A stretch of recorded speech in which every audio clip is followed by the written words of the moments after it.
Қайырлы күн, ардақты ағайын. Кенен Әзірбаев атамыздың 140 жылдығына арналған челленджге мен де Эгей теңізінің жағасынан үн қосқым келеді.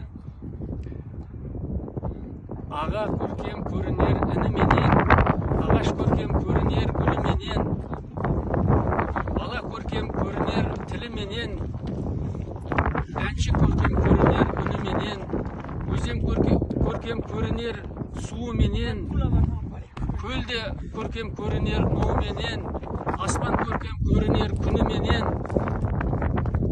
айда көркем көрінер түніменен, әйел көркем көрінер еліменен, басшы көркем көрінер еліменен, елі көркем көрінер жеріменен, жері көркем көрінер егінменен, жерді көркем ететін егін екен, шын көркемдік ойласам жерінде екен.